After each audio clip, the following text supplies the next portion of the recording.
Good day to you. This is the resurrection weekend. I want to posit this idea. What are people hoping for? They want to redo life with a clean sheet. 2, they want a second chance in their life, hopefully again and again. Though sometimes we castigate others for their weakness, in our weakness we look for a resurrection. So that's the pitch I'm doing for resurrection. Then we want someone who will think of us better than we actually are. There's a real hope like that. So that concept is one who can do better for us than we can do for ourselves, and ignore our shortcomings and do better for us. Then we also have the hope, someone who will always be faithful to us no matter what we are. Then we like to have someone of whom we can say, I will know he is doing it for my best interest. Then human beings have hopes, memories of a safe place to which I can always return, even when I am completely proven wrong, when I have lost all shape and I have lost all value for myself, a safe place where I can receive a revamp.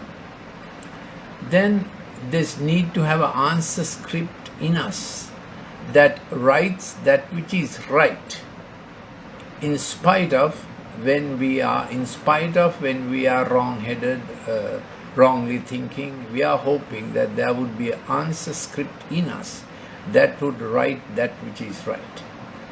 Then we also look for an answer script that writes the wrong when we have got into error, even when we are not capable of rectifying that error. So I call this resurrection. I want to posit it in the context of dark night of a soul. So what is the dark night of a soul? What's the anatomy of a dark night of the soul? This is how I see it. We assess ourselves higher than we can do, like Simon Peter in the story. When he was cautioned, saying, you are in for a troublous time, you are going to be sifted, and the chaff in you will show out and be thrown out. He did not think he's that siftable. Sifting is not a process that we like. We like to think everything in us is genuine, authentic, and of great value. Sometimes we collect all the rubbish in our life also, old diaries and all that, what we have written, books we have used. I'm not saying it's a terribly bad habit, but we collect it because it's ours and we think it's all good about us. And then the dark night of the soul hits us when we had not done the sifting step by step, but our assessment of ourselves really shatters. Simon Peter was in that situation, in the dark night of the soul. Then he does something, denies 3 times, against hardly an opposition. It was 3 ladies, and he was completely overturned. He capsized.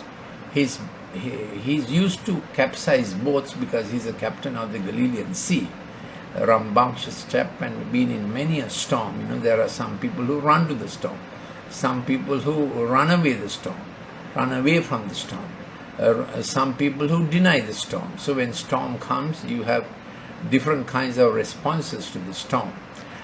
Best is to be prepared for the kind of storm you may reasonably get. COVID, of course, was a storm no one expected, no one was capable of facing it up to it all nice. So dark night of the soul is an intensely personal thing where some external circumstances make your insights to churn and turn, and you capsize. So in the dark night of the soul, you are looking for at the end of the dark night, you are looking for a dawn. I like to call it resurrection. And this was, this was regularized, or this was shown after the cross. What happened to the Christ was a resurrection. And in that episode, Simon Peter, the very able leader, competent leader as he thought, and a very tough man himself, he entered the dark night of the soul. So while Christ entered the tomb, Simon Peter also entered a tomb of sorts, where his former reputation as a great leader collapsed. So you know, when someone has established a name to be a great leader and people expect much to be delivered, and when he hits such a episode that not only, and he had just said a few hours before that, whoever denies or departs or runs away, I will not run. But he was the first to run off, and this at the questioning of three frail ladies. So he not only faced external circumstances, he faced internal circumstances that capsized his boat inside. All he built up carefully to be the leader, accepted leader, known bold man, knew what to do in any situation. That was Peter's assessment of himself, and that was Peter's assessment of other people. But the Good Shepherd had assessed him for what he was. And Good Shepherd had a sense that a storm was brewing that will be strong enough to capsize him. So he said, but I have taken steps to get you back on track.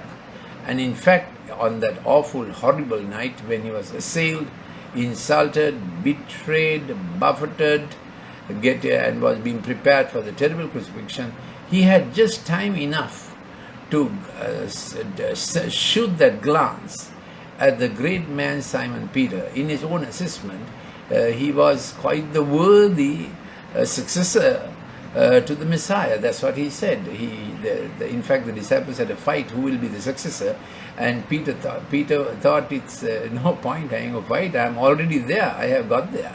And then he capsizes in the inside. I don't know whether it has happened to you when you capsized, totally capsized in the inside, and not only others knew you were gone, you knew you were gone. That's the dark night of the soul that Peter went through. And I want to point out that his resurrection coincided with how Christ came out of the tomb. Now the body of Christ was a bit of archaeology, a bit of history. Body of Christ was the body of Christ was embalmed according to this procedure, which I mentioned to you in my clip number 165 on Good Friday.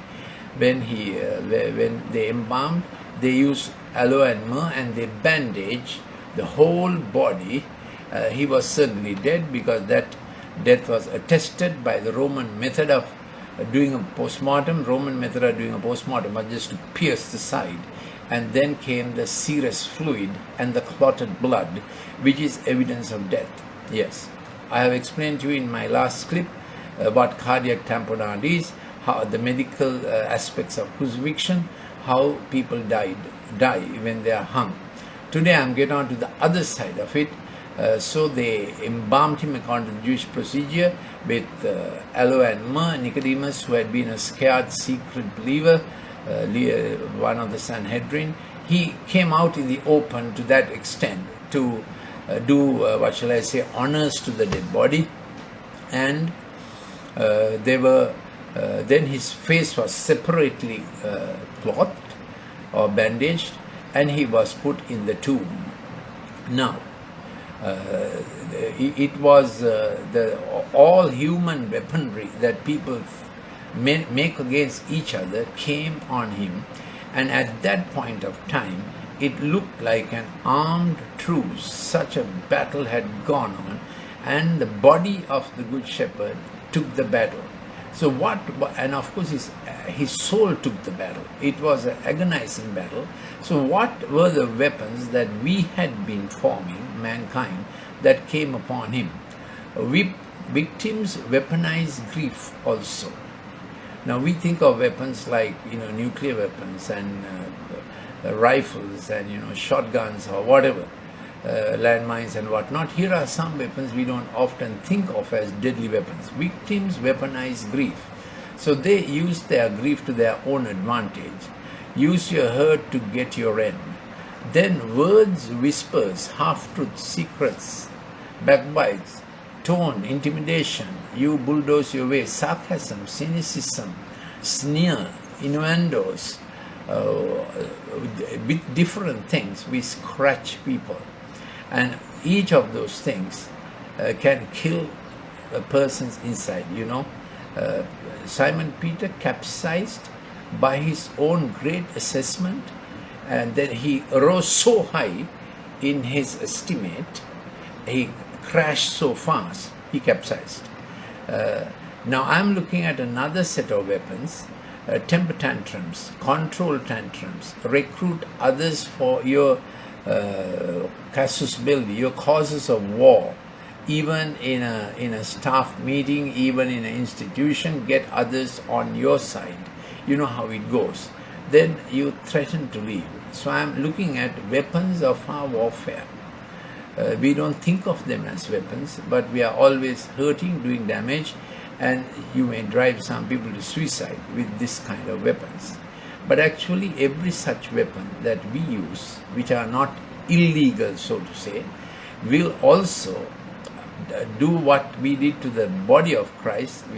There were abrasions from the thorns, there were lacerations and contusions from the Roman whip. The Roman whip is a terrible instrument. It has 9 leather tongues, and each tongue is impregnated with piece of iron or glass.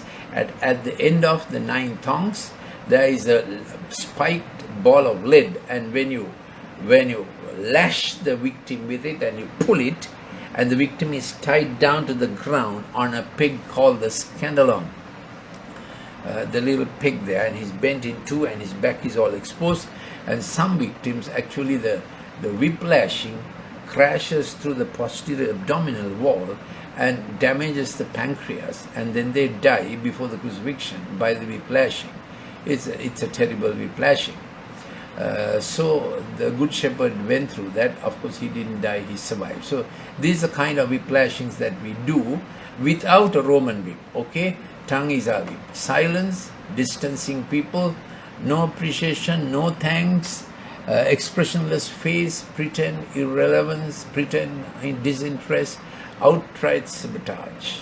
This happens in the science world, it happens in this religious world, it happens in politics, economics. When you can't get your bargain, when you can't get your arbitration, all this weaponizing goes on. Then past failures recycled, hearsay, then castigating people or using their background against them, past against them. Then of course the greatest weapon of our warfare these days are the social media, isn't it? Post whatever on social media so that you do a public shaming of the person, which is like capital punishment these days for people who are social media savvy. Generation we have who live more on the Snapchat and Instagram and Facebook and so on. When the real world has become virtual, so it all happens there. So golden law is do unto others what you would have done unto yourself. But when victims victimize, you do to others what happened to you. So I'm putting all this are the weapons that injured him so grievously in the inside and in the outside. So that forsakenness, my Father, hast thou not forsaken me?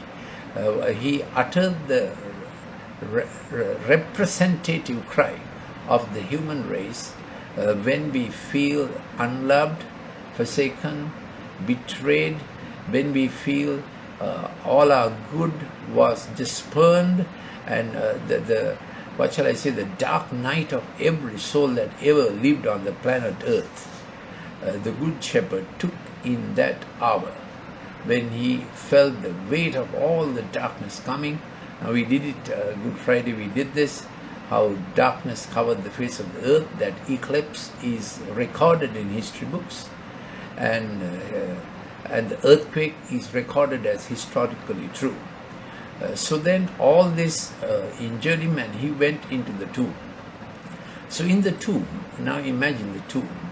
In the tomb, if someone is approaching this tomb, if someone is approaching this tomb, you first meet Roman guards, the empire, the secular power, and other guards who will not allow you to approach the person whom you want to help.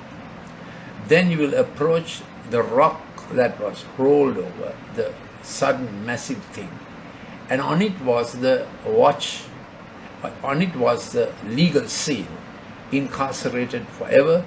And of course Christ was a famous political prisoner, the Good Shepherd, and so the guard was put up. Now that is if you are approaching from outside.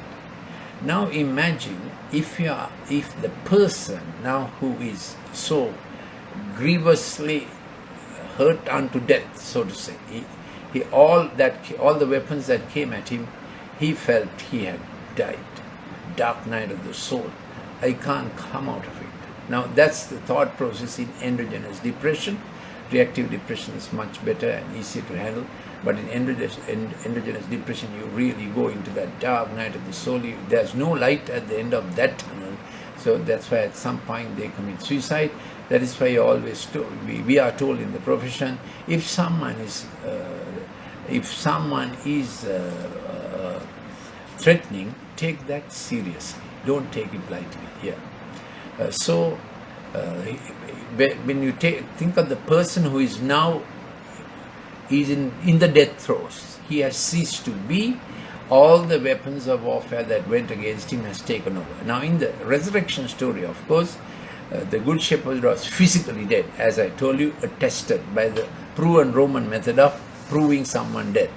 For Romans it was great fun, and they had done this many times over, but we know at that point the centurion, man responsible for the torture, began to believe. That's another story.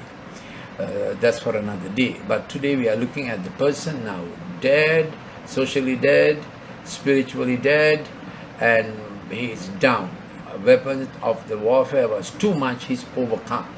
Now if he's coming back to life, and that is the promise of the resurrection, you can have life again.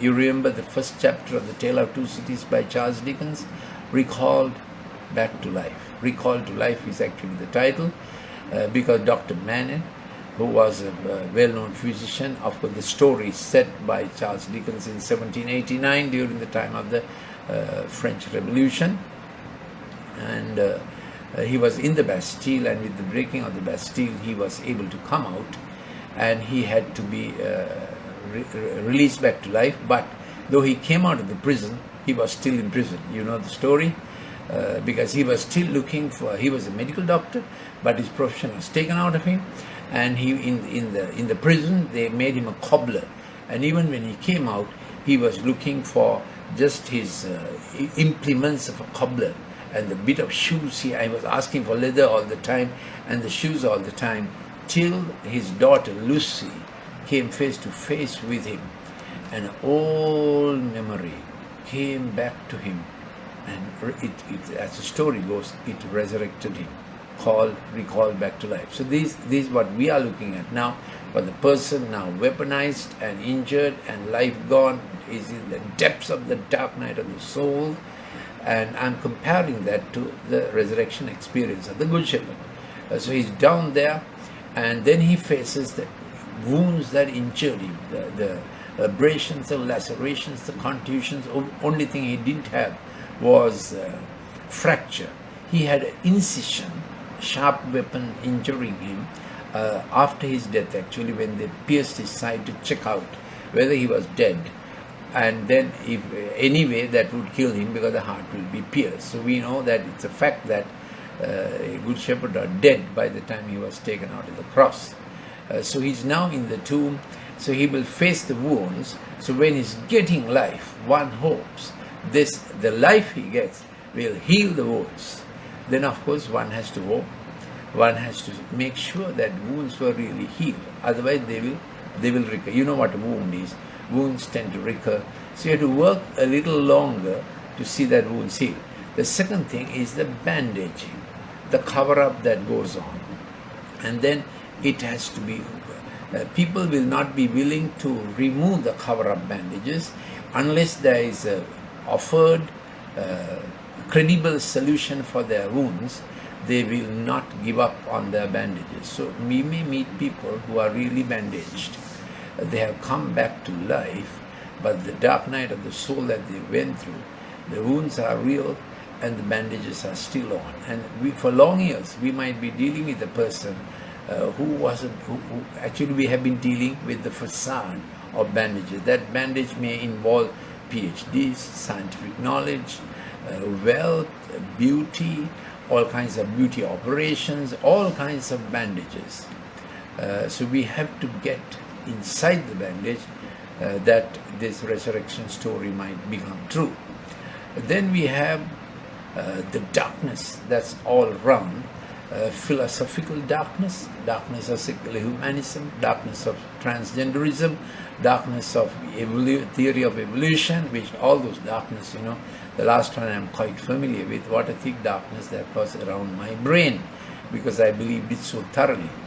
That's a darkness. So light has to shine in. So we have a promise in him was life, and that life was the light of men. So you need to decide what dark enclave that is really nearest to you or thickest for you, and then that light can shine through that darkness.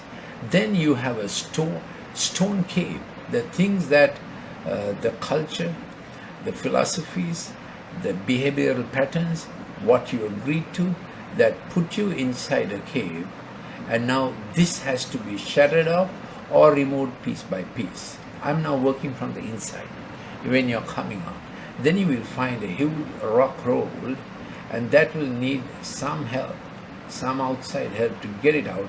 So I refer to the rock roll as that one last incident that really crushed you and put you inside, and you said, I'm never going to come out of this. So you got used to existence inside a shell. Now the good news is that all through this, resurrection works and you are brought out. Now I want to take you to a few other thoughts about other things that hold people in their inside. There's another list: the last sorrow and the last trauma, internal disappointment, and if you are a believer in God, saying, why God? Why, in spite of God being there, why did this happen? Then it is easy to accept the status quo of this moribund nature. Your emotions are moribund. Moribund is a medical term. It means nearly dead, close to death. And you just want to lay there, and you think taking life again, taking up life again is tougher than just being there. Then passive faith and lethargy of colleagues. You may say, nobody is trying, Allah should just be. Then the external threat was still real. But there was a faithfulness to a relationship that had been, and there is a little stirring saying, maybe it can be done, maybe it can be done, maybe it can be done. Maybe the rock had been rolled. Those were the thoughts on that early morning. So, some apologetics now, that is to say, the Jerusalem was a city teeming with multitudes. There was no way to hide the body. There was no way to hide the body. In fact, that accusation was made that the body was stolen and hidden. But there was a Roman guard, and it was a very, very busy time. The Passover time is one of the busiest times in Jerusalem. Jerusalem is a congested small city. Soldiers everywhere to keep the mob quiet, you remember. So there was no way of hiding the city. There was no way of hiding the city.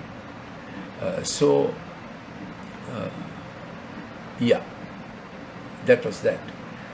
Then it was all hostile, and then they were all shivering anyway. The disciples were in no state of mind or ability to pull a coup d'etat. They just agreed to this, and they were distraught. After all, they were not from Jerusalem, largely uneducated. They were from the despised area of Galilee, and in Galilee also Nazareth was the most despised. So they said, can any good come out of Galilee? And rest of the Galileans said, can any good come out of Nazareth? So they were a trembling lot. They couldn't have pulled it. And also we know there's no part of the Good Shepherd's body, no bone, no part of his body was there to be venerated as a relic. We know all other religious leaders, they do have some part of their body as a memento for veneration, but out of his body there's nothing remaining. So that is another proof. The fourth proof is the test of the pudding is in the recipe, and the claim is that when this life of resurrection comes into people, they'll be never the same. So there are some historic examples of such complete turnaround of famous people like Augustine of Hippo, and in the biblical narrative, Saul of Tarsus, one of the Sanhedrin, erudite man, the most upcoming scholar in Jerusalem at that time, a vowed enemy of this way called the way of the cross, and he turns around saying, I met this good shepherd now risen. So the stories of lives that have turned around is witness of this truth of life again, coming back to life. So that is then also we have a group of people who came to be known as Christians in spite of state persecution. Christianity is the only religion that got settled in spite of state persecution. All other religions had state favor when they began to spread. Christianity spread in spite of followers being thrown to the lions and burnt at the stake, and so many ways of state tribulation and persecution. As some of you know, the first church met in a place called Catacombs, which was the underground caves and a system of burial that Rome had. That's where they met. So these are then the continuing proof that week after week this persecuted group that the state was determined to annihilate came back to life. So these are some aspects of the story. Then Professor Simon Greenleaf, the first professor of law of Harvard, he did a textual analysis of the gospel records about the story, and then he did a book on this. So do a Google search, Professor Simon Greenleaf, first professor of law Harvard. He gives a good record, a legal testimony that the four evidences from the four sources match very well, and it can be produced in a court of law as good evidence. Then Professor Bruce wrote Lie or Fact, whether it's a hoax of the resurrection or truth of the resurrection. You can read. He was the professor of Oriental law in the London University. Third resource you can have is from Professor John Lennox, mathematics emeritus mathematics professor, and he has written a very good book on this subject, Against the Tide. It's about the life called a chap called Daniel, but in it he gives so much evidence about the resurrection story also. So please read 3 books: Professor Simon Greenleaf, 2, the professor of Oriental law, London University, Hoax of the Resurrection or Truth. Third one, Professor John Lennox, his Against the Tide book. I may add C.S. Lewis, all-time favorite, professor of English in Oxford, how he said, I came struggling, kicking, I came to faith. It's well worth reading him also. Thank you for listening. This is a little bit of a prelude for tomorrow about the dark night of the soul, the weapons of warfare that kill humanity, and then the way out of it. Thank you for listening.